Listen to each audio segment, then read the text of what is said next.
Buenas tardes, buenos días o buenas noches, amigos. Depende de donde nos estén oyendo o dónde o cuándo nos estén oyendo. Nosotros estamos transmitiendo desde Caracas, Venezuela, un nuevo episodio de su podcast médico, Parte Médico, con entrevistas de interés general sobre aspectos de la medicina y la salud que creemos son importantes para ustedes. Nuestros habituales anuncios parroquiales, recordar de nuestras redes, @Julio Castro M, @Mundo UR Web, y salimos a través de Spotify, Apple Music y todas las redes sociales con las cuales ustedes pueden compartir. También recordarles que todos los días desde Caracas, 99.9 FM, a las 7 de la noche, Marisabel Párraga hace un pequeño comentario sobre los programas o toda la programación de Mundo UR, que es toda la programación digital que tenemos en el canal y que ustedes pueden disfrutar los diferentes tópicos que se están tocando. Hoy vamos de nuevo con un tema, además con un gran amigo, el doctor Martín Rodríguez. Martín es médico internista, reumatólogo.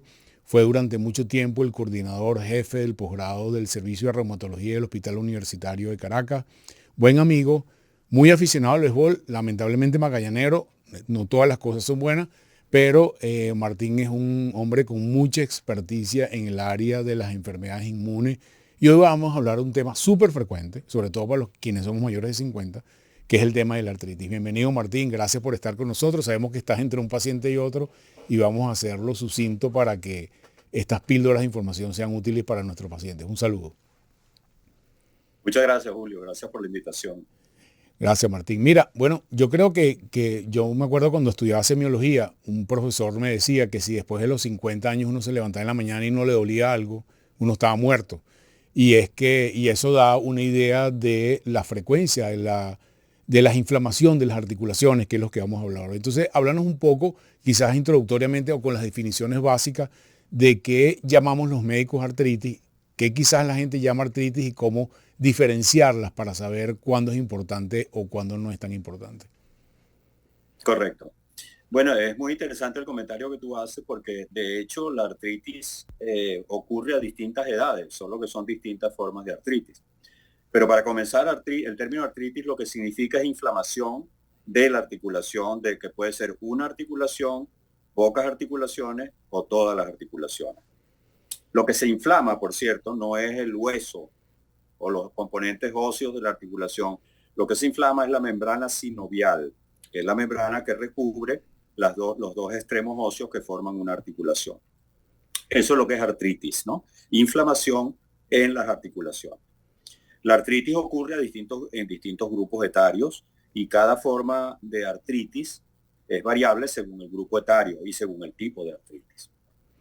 Fíjate, en general, yo creo que, por ejemplo, para hablar de personas jóvenes con artritis, que quizás es algo que nos llama la atención en las consultas, una persona de 30 a 35 años que tenga, ¿cuáles son quizás aquellos puntos que el paciente debe identificar en un paciente joven que tiene dolor articular diario?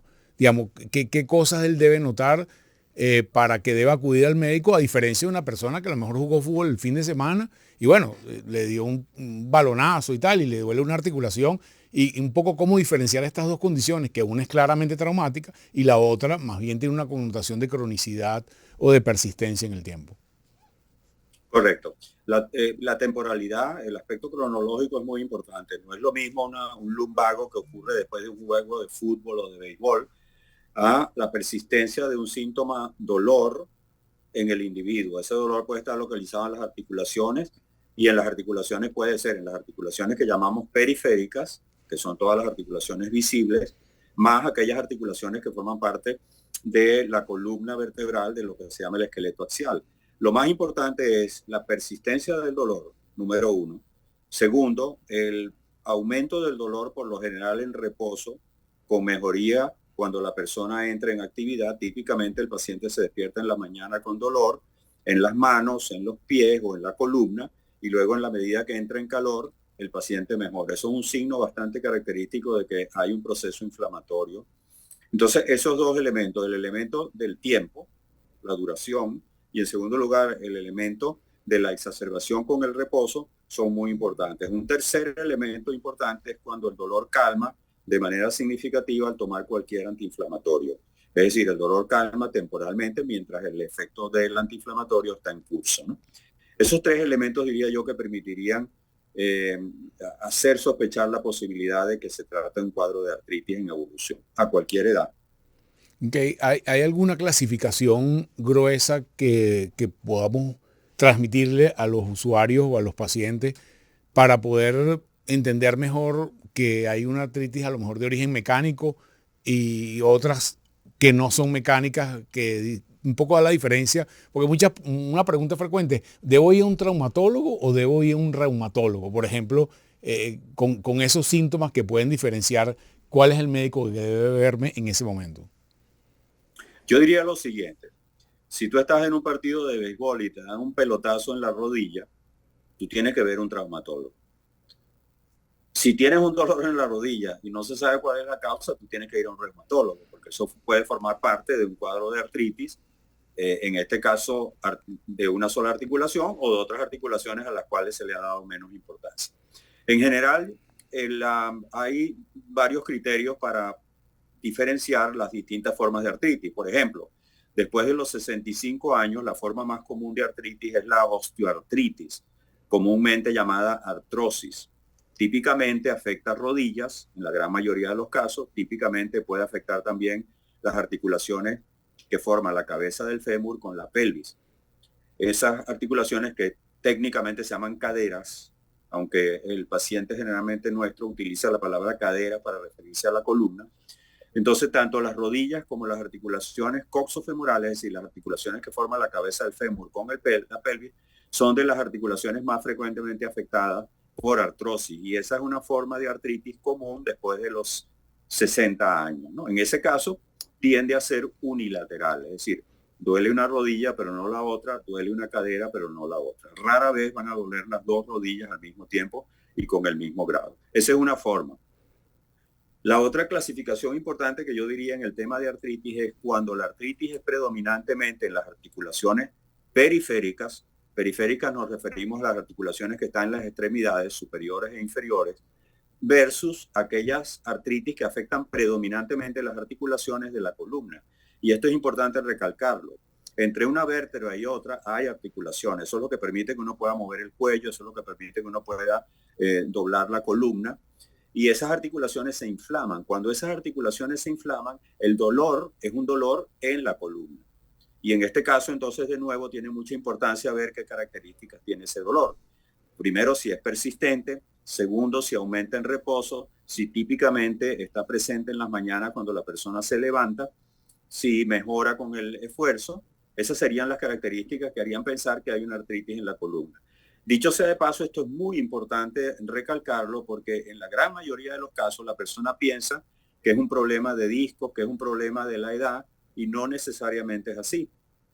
Típicamente el paciente va entonces a un traumatólogo y encuentran, por ejemplo, en un paciente mayor de 60 años, los cambios que uno espera encontrar anatómicamente en un paciente mayor de 60 años, que son cambios de artrosis, y no necesariamente esos cambios que estamos viendo en la placa, en la radiografía, son los que explican el dolor del paciente. Nuevamente, hay que hacer una diferenciación entre un dolor de tipo inflamatorio y un dolor de tipo no inflamatorio. Una cosa que siempre nos preocupa quizás a los médicos que hacemos medicina primaria es qué signos o qué síntomas del paciente, sobre todo en el paciente con artritis joven, pueden ser el anuncio de una enfermedad inmunológica de mayor envergadura, como lupus, enfermedad mixta del colágeno, que esté debutando con artritis o una enfermedad artritis, una artritis reumatoide primaria. Es común que veamos pacientes que tienen años con dolor articular, que vienen tomando años medicamentos, que inclusive se automedican con eventualmente inmunosupresores, pero quizás lo que quería transmitirles a los oyentes es qué otros síntomas no articulares pueden ser el signo de que estás ante una enfermedad inmunológica que requiere y que puede deteriorar la vida y las condiciones de ese paciente de una manera importante, sobre todo en aquellos pacientes jóvenes. Eso es muy importante, Julio. Es decir, el paciente joven que llega con artritis tiene que ser investigado. En primer lugar, una buena historia clínica que permita precisar si el paciente ha tenido lesiones cutáneas, por ejemplo, típicamente lesiones en cara, en áreas expuestas al sol, en el caso del lupus eritematoso sistémico, o en otras sobre las articulaciones, en el caso de una psoriasis, por ejemplo. que pueden dar en el 30% de los casos artritis. Es necesario investigar si el paciente ha tenido síntomas de resequedad en los ojos y en la boca. Es importante recalcar si el paciente ha tenido algún episodio de dolor torácico que pueda significar una pericarditis, es decir, inflamación de la cubierta externa del corazón, o una pleuritis, inflamación de la cubierta externa del pulmón. Es decir, todas esas cosas, aunque no estén todas presentes en el momento en que el paciente consulta por artritis, aunque formen parte de la historia, tienen muchísima importancia, porque en ese momento el médico debe ordenar las pruebas inmunológicas que permitan saber si estamos en presencia de una artritis pura o de una artritis como un componente de una enfermedad autoinmune. Entre ellas el lupus sistémico, el lupus eritematoso sistémico, que es una de las causas más frecuentes. Fíjate, otra de las preguntas que nos hacen los pacientes, y a veces nos las transmite por las redes, es un poco el componente genético relacionado con las artritis. Porque bueno, la gente asume que como mi mamá tenía las manos deformes cuando estaba muy viejita y yo tengo 40 años y tengo dolor, yo tengo la misma historia de mi mamá. Y la segunda pregunta relacionada con esa es cómo la prevalencia de artritis entre hombres y mujeres, que la gente tenga un poco más claro este tema de, bueno, ¿por qué la mayoría de las mujeres se quejan de dolor articular y quizás los hombres no tanto? Entonces, esas dos preguntas para aclararle un poco a los oyentes. Correcto. En primer lugar, en las mujeres es más frecuente los síntomas articulares, porque en las mujeres son más frecuentes las enfermedades autoinmunes. Y ya hemos dicho que en las enfermedades autoinmunes uno de los síntomas cardinales, uno de los síntomas más frecuentes es dolor articular. De tal manera que cuando hay dolor articular en una persona joven, como recalcamos en la respuesta anterior, es necesario investigar si existe una enfermedad autoinmune de base. En un paciente de mayor edad, por lo general, el síntoma es más localizado a las articulaciones, y en ese caso, por prevalencia, es menos frecuente que una persona debute con una enfermedad autoinmune en una edad avanzada. Eso no es común. Lo más común es que las enfermedades autoinmunes comiencen a edades más tempranas. Yo diría que esos son los elementos distintivos más importantes. Fíjate, desde el punto de vista genético, sí. La genética es importante, porque en la mayoría de las enfermedades de origen inmunológico, aquí excluyo a la artrosis, la mayor parte de las enfermedades de origen inmunológico que dan artritis tienen una base genética, solo que es una base genética compleja, con una herencia que no es directa, es decir, no es como la herencia de la diabetes, en la cual el padre transmite al 25% de la descendencia el problema endocrino, o la madre el 25%, y si son los dos el 50%. Aquí no hay una herencia que se llama mendeliana, que es herencia directa. Es una herencia indirecta, en la cual se puede saltar una o dos generaciones y haber en el pasado, en el ancestro, en la ancestría de la persona, encontrar algún paciente que haya tenido artritis. Ahí hay un elemento genético, pero no es fácil de identificar, salvo quizás en una sola enfermedad, una sola enfermedad de base inmunológica, que es la espondilitis anquilosante, una enfermedad que afecta a hombres jóvenes, sobre todo en la columna, y en donde hay un gen bien conocido, que es el HLA-B27, que predispone con una alta susceptibilidad a esa enfermedad. Mira, Martín, aquí de alguna manera, como un hilo conductor de nuestro podcast, este es como una cruzada anti-automedicación. Y quizás me gustaría un comentario tuyo para ya ir cerrando, porque es común que la gente que tenga dolores use o abuse de antiinflamatorio, inclusive de uso de esteroides. Entonces quizás darle como una guía a la gente, mire, qué cosas usted no debe hacer en términos de medicación para la enfermedad reumática o por los dolores articulares, que la orientación con el médico le debería decir cuál es el medicamento idóneo para él. Yo en general no hablo con nuestros invitados aquí de esquemas, porque no hay una medicina que uno pueda a través de un podcast recomendar universalmente. Y nos gusta más el qué no hacer. Entonces, ¿alguna recomendación en relación a eso? Correcto, es muy importante. Fíjate, si el paciente tiene una artritis cuya base es inmunológica, el paciente debe recibir un medicamento específico para la artritis. Es decir, no solamente un antiinflamatorio, no solamente esteroides, sino un medicamento de fondo para la artritis que permita controlar la artritis, porque esa es la forma como podemos entonces lograr un estado de inactivación de la artritis sin necesidad de que el paciente esté tomando permanentemente antiinflamatorios o esteroides. Ahora, En otras formas de artritis, en donde la base no es predominantemente inmunológica, y en este caso es la osteoartritis o artrosis, en esos casos el dolor no tiene una base inmunológica y hay dolor, y es un dolor crónico. Si el paciente entonces tiene un dolor crónico, se verá necesariamente obligado a tomar antiinflamatorio. En ese caso tiene que hacerlo bajo una guía médica, porque los antiinflamatorios tienen un potencial efecto secundario, efectos adversos, tanto desde el punto de vista gástrico, la posibilidad de una úlcera sangrante, como desde el punto de vista, y menos visible, menos dramático, pero muy grave, que es lesión de los riñones. Entonces, el uso continuo de un antiinflamatorio cuando se hace necesario en un paciente, además de la rehabilitación que hace falta, o eventualmente mientras el paciente se hace una cirugía de reemplazo articular, tiene que ser bajo vigilancia médica para garantizar de que se esté monitoreando continuamente o periódicamente potenciales efectos adversos que los antiinflamatorios o los esteroides a baja dosis puedan producir.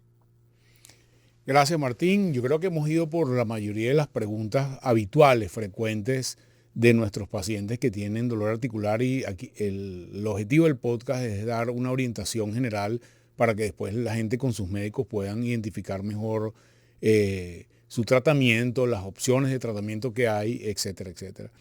Gracias, Martín. Sé que tenemos una lista de temas interesantes del mundo reumatológico, inmunológico. Al doctor Martín Rodríguez pueden ubicarlo a través del directorio de la Policlínica Metropolitana, y está en Caracas porque estuvo un tiempo fuera haciendo investigación en el área inmunológica, y pues está a la disposición para todos. Muchas gracias, Martín. Un gran abrazo y vamos a seguir con... Gracias a la audiencia por su atención. Seguro, nos vemos, un placer. Bueno, amigos, solo me queda despedirme de ustedes, recordarles que a través de la flechita que va hacia allá aquí en YouTube pueden compartir, copian el link y lo comparten a través de sus redes sociales, pueden enviárselo a personas que ustedes saben que tienen esta enfermedad y pueden ayudarse con esta información que nosotros estamos liberando para ustedes, o pueden compartirlo amigos, familiares, a través de cualquiera de WhatsApp, a través de cualquiera de las redes sociales. Se les quiere mucho, esperamos verlo pronto, y manténganse sanos y nos seguimos viendo por su podcast Parte Médico.